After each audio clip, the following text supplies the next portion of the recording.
Enzo Recto, kalaban ang katiwalian at kasinungalingan, kakampi sa katotohanan at kabutihan.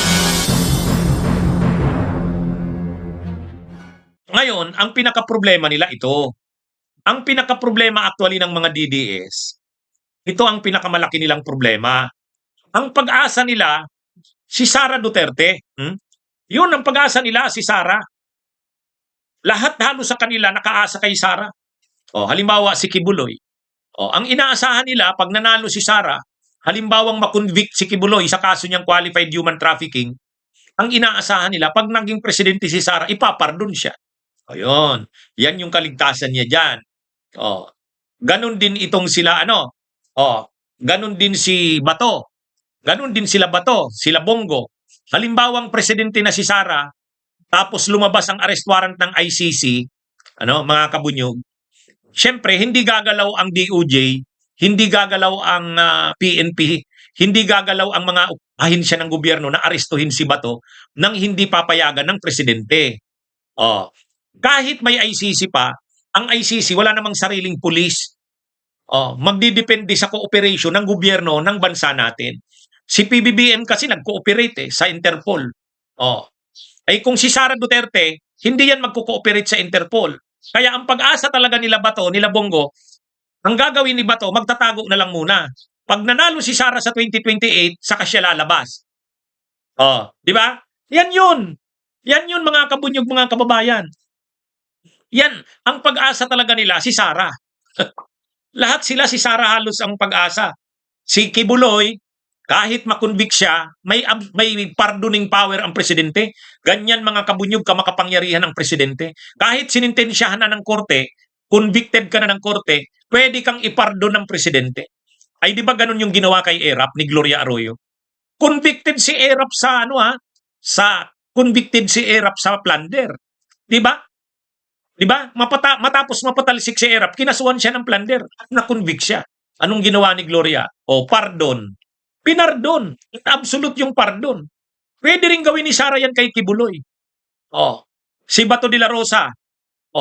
Ngayon, ayaw niyang lumabas kasi pag lumabas ang arrest warrant at lumabas siya, nagsabi na ang gobyerno kung anong ginawa kay Duterte, yun ang gagawin kay Bato. Kaya nagtatago si Bato. Pero pag presidente na si Sara Duterte, lumabas ang arrest warrant ng ICC, pag sinabihan ni Sara Duterte bilang presidente, sinabihan niya ang DOJ, huwag tayo mag-cooperate sa Interpol at sa ICC. Wala yan. Ligtas si Bato. Alam nga namang pupunta dito ang ICC, magpapadala ng tao nila. Wala namang ganyan. Kaya ang kaligtasan ni Bato ay si Sara Duterte uli. Kahit yung mga kaso na yan ni Mike Defensor, kahit yung mga kaso na yan ni Chavit Singson, kahit yung mga cyber libel cases na yan, nila Jason Sa, nila Eric Celes, pag presidente na si Sara, mawawala yan. Mawawala yan. Kaya ang kaligtasan nila, lahat sila, ang kaligtasan nila, si Sara. Ang problema nila, yung kaligtasan nila na si Sara, may sarili ring problema. Nasasala ngayon sa impeachment. At sigurado na, sa May 11, sigurado na tayo, 100% mai-impeach. Kaya ang usapan na ngayon, sa Senado na lang. Sa Senado na. Pag na-impeach si Sara, sigurado yan, kasama ng removal from office, absolute or perpetual disqualification from holding public office yan. Hindi na siya makakandidato. Di ba? Pag hindi na siya makakandidato, paano yan? At kahit pa nga makakandidato si Sara Duterte, ang pinaka-problema nila ngayon, pabagsak na sa survey si Sara Duterte. Ano na lang, ang lamang na lang niya kay Leni Robredo, 8%. Pagdating kay Rapi Tulfo, tay sila. Wala na. Kaya yung pag-asa ng mga DDS, si Sara Duterte, wala na. Kaya nga si Mike Defensor nag-iisip na, plan B, si Baste na lang. Kaya di ba nagpatipon yung mga DDS, ang tawag nila Rage Coalition? Bakit? Kasi nakikita nila mukhang si Sara Duterte wala na rin.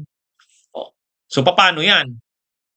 Kumbaga, mga kabunyog, mga kababayan, yung inaasahan nila na tanging pag-asa, si Sara, mabubulilyaso. Mabubulilyaso pa. Si Sara din mismo, saka yung asawa niya si Man Scarpio, may mga problema rin. Bakit? Na-expose na yung kanilang unexplained wealth. Iimbestigahan na ng BIR. 'Di ba? Oh, ano na 'yan? At 'yon, iimbestigahan na rin 'yan ng ombudsman kasi may mga kaso si Sarang Plander, criminal cases, malversation. Oh. Kaya ano na ito mga kabunyog, lalong lumala ang problema ni Sara. Hindi na lang naman impeachment ang problema diyan ni Sara eh.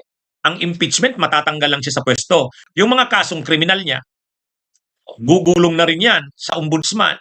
Pag gumulong yan sa ombudsman, mai-issue siya ng warrant of arrest. Yan mga kabunyog, mga kababayan, yan ang pinakasitwasyon ngayon. Kaya kahit yung kampo ng mga Duterte, yung sinasabi ni Panelo na destined si Sara na maging presidente, yung sinasabi nila Rowena Guanzo, wala na. Ano na ngayon? Wala na si Sara. Yung pag-asa nila, nauunsyami pa. Yan yung totoong nangyayari ngayon, mga kabunyog, mga kababayan. Kaya kahit ang kampo ng Duterte, alam nila na problemado na si Sara.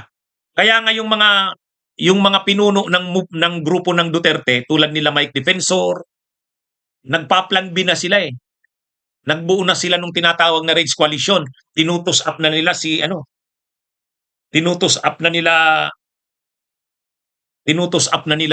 si Baste. Kaya ano yan, mga kabunyog, mga kababayan, medyo ano na ngayon. Tapos nagsisisihan na ang mga DDS. Nagsisisihan na. Kahit yung defense team ni Sara Duterte, magulo. Dini-deny nila yung pagtapon ni Sara ng pagbato daw ng laptop. Pero may mga nagsasabi, totoo daw yun. Nawawala na yung temper lalo ni Sara. Dati namang nawawala lagi ang niyan. Wala, palpak. Yung mga depensa nila, palpak eh. Matapos yung Justice Committee hearing, yung mga present nilang mga palusot, wala. Hindi uubra yung mga palusot na yun. Kaya na ito mga kabunyog, ang pag-asa na lang nila, ang tanging pag-asa nila, pag nagbutuhan sa Senado ay yung mga senador hindi iko-convict si Sara. Yun ang inaasahan nila diyan. Kasi sabi nila Panelo, wala, hindi makukuha yung hindi makukuha yung 16. Kasi 2/3 dapat para makonvict si Sara. Ang problema, hindi rin sila nakakisiguradong hindi makukuha ang 16. Kasi marami ring problema ang mga senador. May problema si Chis Escudero, may problema si Jingo Estrada, may problema si Joel Villanueva. Yung mga Villar, may mga kaso rin sa DOJ.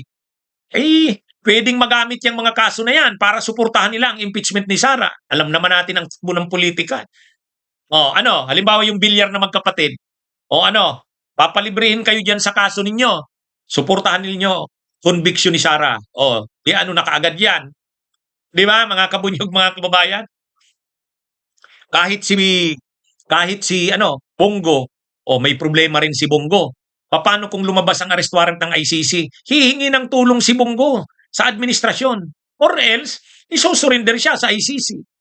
Ngayon, anong pipiliin ni Bongo? Mga kabunyog. Kaya sa totoo lang, mga kabunyog, mga kababayan, talaga ito? Malaki ang problema ng kampo ng mga DDS. Si Sara Duterte na inaasahan nila, wala na. Yan yung totoo. Kaya, sila, nasa alanganin. Nasa alanganin ang mga DDS ngayon. Yung tanging pag-asa nila na si Sara, wala. Bunyog, halikan na kasama ka. Bunyog, kapag buklod ay may pag-asa. Luzon, Visayas, Mindanao, isa ang pananaw. Sa bagong Pilipinas ang bunyog isisigaw. Bunyog.